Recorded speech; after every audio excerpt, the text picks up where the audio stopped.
yours. Good morning. For NSN to SecRC. From the 26.2% decline of general government, we just want to confirm based Oh on the my times you say God. if this is the Schoolmate ko lowest yan. since Oh. the third quarter of 2011. And related to that, SecRC, given this, in 2011, government spending declined largely due to the Aquino administration's crackdown on corruption-related Morning, issues that guys. we see some PSA. similarities. But this year, I mean, under the Marcos administration, we don't have PSA the press DAP conference. Okay, as a about... stimulus measure anymore. So, Economic na what ni sort guys. of Okay. bounce back measures are you looking at, or are we seeing government spending to further decline in the coming quarters, given the stringent requirements that we're enforcing now to mitigate the corruption risks? Thank you. Okay, for the data on public construction, the Q3 2025 growth there is, as you mentioned,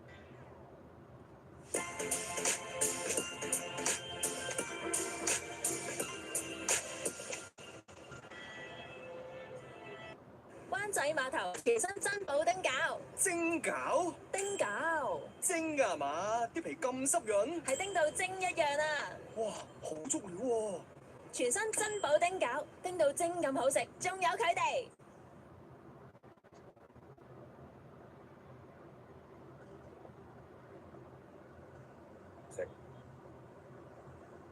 Okay, yeah. There are two things, no? One is the increasing government spending. The other thing is improving the quality of that spending.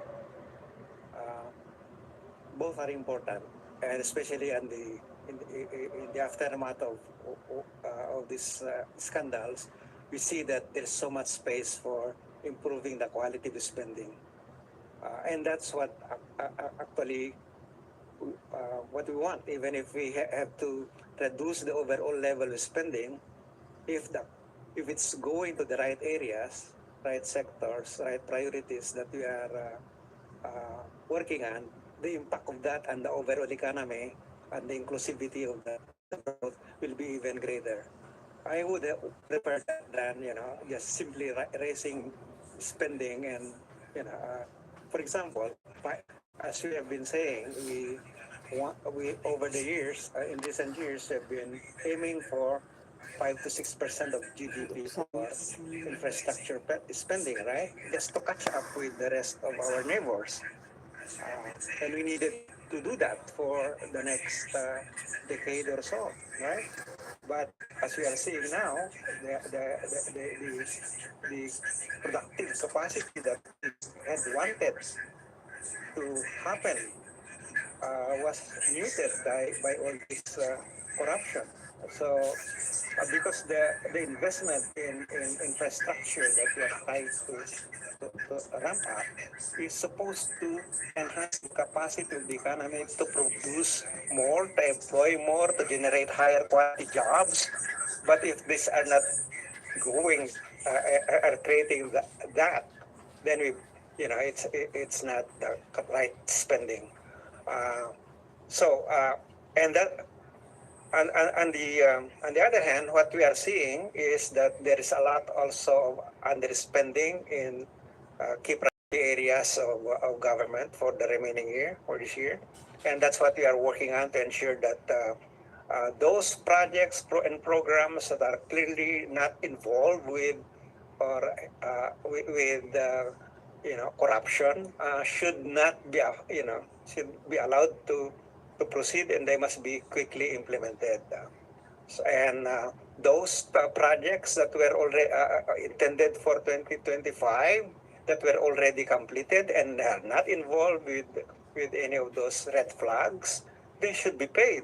They should be so that the resources, the funds will recirculate in the economy and create other opportunities, more opportunities. So moving forward, that's what we want to happen. through our reforms in our governance and institutions, particularly in the execution of projects, that we continue to raise the level of spending, but the quality of that spending must substantially improve. And Sec. RC, looking back, do you think there was too much emphasis on ramping up the level of infrastructure spending to 5 to 6% to raise productive capacity and catch up with our neighbors, without looking so much into the quality of the infrastructure projects that we are producing and that we have been producing for the last decade or so? The backlogs that we are seeing in the quality and the various infrastructure that we have, from roads to railways to airports to water and sanitation, irrigation, there's huge backlog out there. And we really need to invest in those just to catch up on the type of quality of services that our investors find in our neighbors, and to improve and reduce the cost of those services and goods for our consumers. Electricity alone there's such a huge investment requirement there to prime the economy in the coming years. No? What I think lag behind, and we should have worked harder, is the governance and institutional mechanisms that would allow us to accommodate such kind of spending. And this is where I think an important lesson, that we did not focus much on equally important areas of good economic management, and it is the governance and the institutions that or the ecosystem that would allow us to ensure that there is consistency between policy design and implementation and outcomes. Thank you.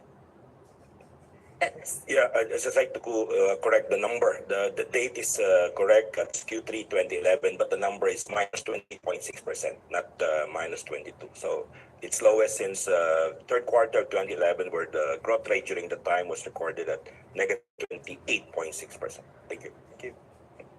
Thank you very much. So I think, and as this will also answer the question of Eileen Menches online and Sir Ted Cordero of GMA News Online. So if you exclude the shock of the COVID-19 pandemic, when did GDP last hit 4% or lower? And when was household consumption last hit 4.1% or lower? So the related question coming from Sir Ted Cordero is, slowest since when po ang 4% GDP growth rate nitong third quarter? Okay, yung ating GDP nitong third quarter at 4.0%, of course, noong COVID pandemic, mayroon tayong Q1 2021 minus 3.8%. Excluding that particular period, it will be like lowest since Q3 2011, kung saan nagkaroon tayo ng growth rate na 3.0 sa GDP. Doon naman sa household final consumption expenditure, our growth rate for this quarter is 4.1%. Again, if you're checking the time series data, we had negative growth rate in the household final consumption expenditure during the COVID pandemic period. In fact, the lowest was Q1. Lowest since Q1 2021 at minus 4.8%. Excluding that, the COVID pandemic period, it will be lowest since Q3 2010, when the HFCE growth rate was recorded at 2.6%. Thank you. Thank you very much, Yusek Papa. Any questions coming from our on-site participants? All right. Yes, ma'am, please. Desiderio. I'm from Philippine Star. Sir, given the latest performance, and since you said that it will be challenging to hit the even lower end of the growth target, is the government going to meet and still adjust the growth target for the year? And given that you're more optimistic for next year, are you inclined to keep the growth target for next year? Thank you. We definitely have to meet our economic team, the BCC in particular, no, to review our macroeconomic targets for the year and also next year, give in light of these recent developments. We normally do that every time there's a report on the economic performance of the economy, and we would expect to see some changes, but I can't tell you at this time what those ones will be, because I think that while there is of course an upward pressure on for example, on the deficit because of this lower growth than expected when these target deficit levels were set. We needed to figure out to what extent that can be mitigated. For example, as I said, there are likely huge or underspending in some areas because of this suspension of releases of funds for projects that are doubtful in light of these ongoing investigations. No? But on the other hand, as I mentioned also earlier, we want to release those funds that are not that are clearly do not see, or where we do not see red flags. And next year, as I said earlier, we expect to see better performance, and I think that's one thing that's going also moving forward is that IMF has upgraded a bit its projection for the global economy this year, no? And is keeping its growth projection next year. If that's so, then there will be no further deterioration in the global economy. That's also good for us. No? You see, as we earlier presented, the external sector did well in the third quarter. The exports growing faster than imports, and in contrast to previous quarters now, where the net exports were pulling down the growth because of the negative growth in that particular sector. Unfortunately, there is just so much decline in the other sectors of the economy that the positive effects of the net export of the external sector were muted. So we hope that our performance at the external front will be as favorable as in the third quarter moving forward, and again our pursuit of our efforts to tighten our governance and institutional mechanisms to ensure that our funds go to areas and projects and programs that they're related to. Thank you very much. At this point, we'll accommodate the last two questions coming from this Q&A forum. So for those questions that cannot be accommodated, please approach our secretariat so that our subject matter division can respond to that. And for those online, you may also email so that we can also answer. We have another question coming from Ms. Aubrey Inosante of Business World, to be followed by Ms. Bernadette Reyes of GMA 7.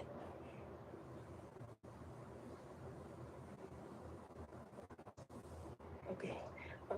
Good morning po. I'm Aubrey Nisante from Business World. A question lang po for household consumption. Do you think the holiday boost is enough to lift the consumption and even the whole fourth quarter growth?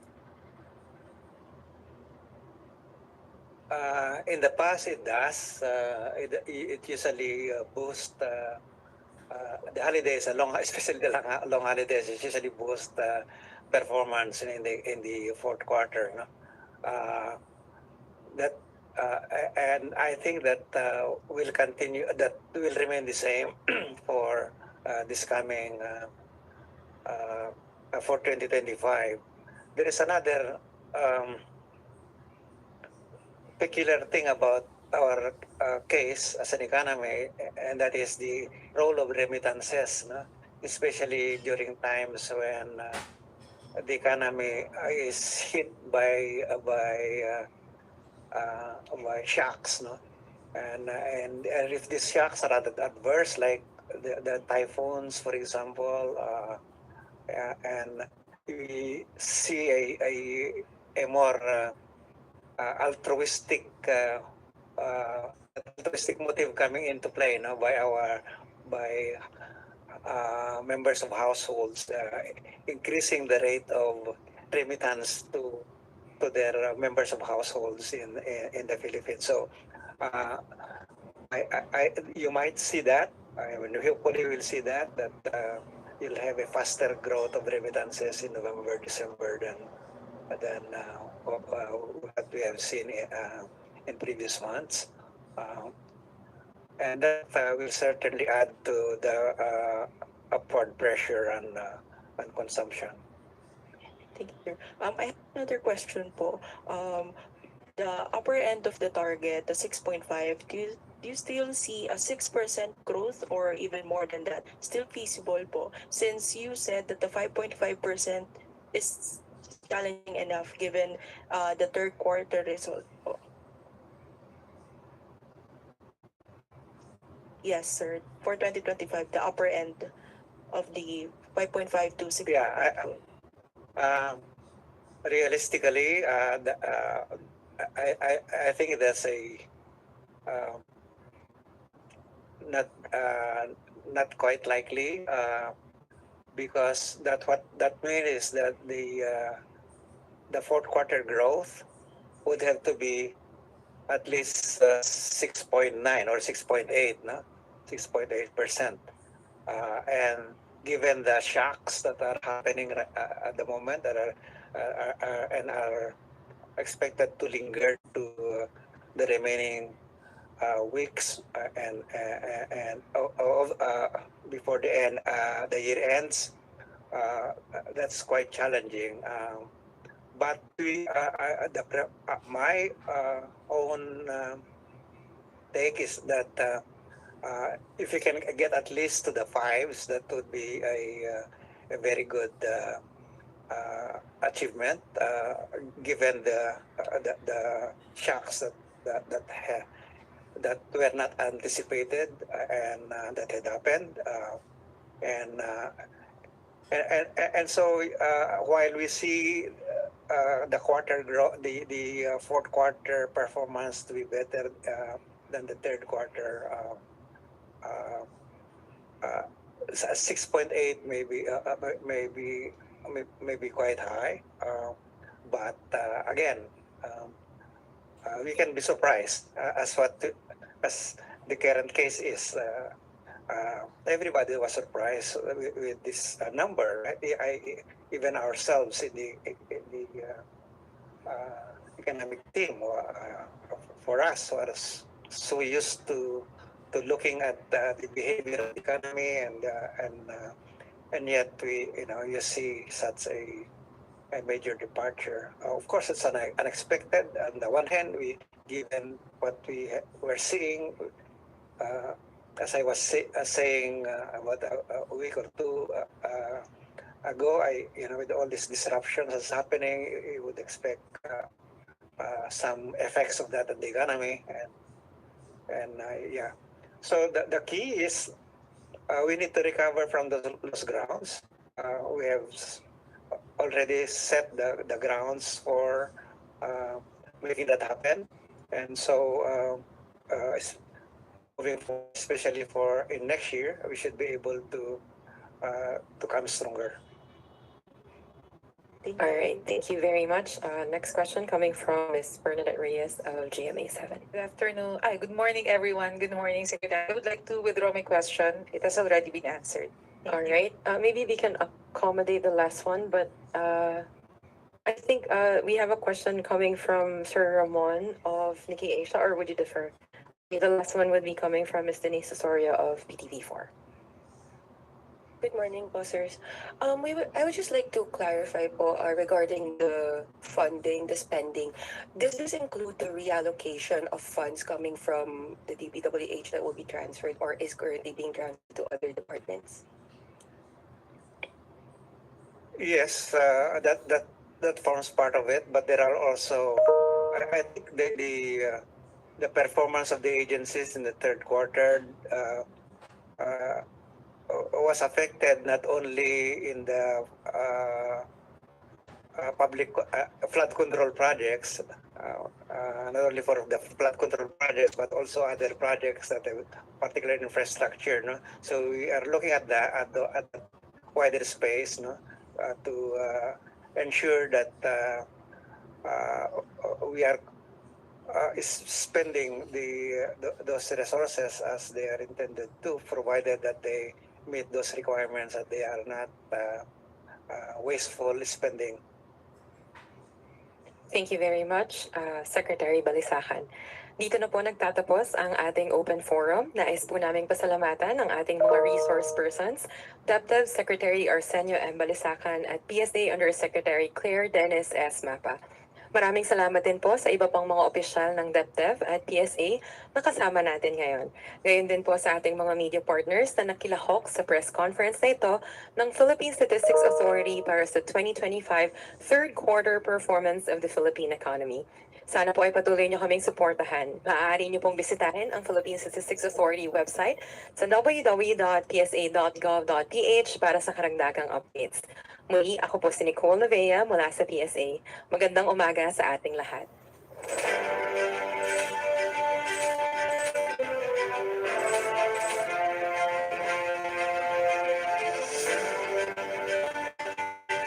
Sorry guys, na-late tayo. Thanks for watching.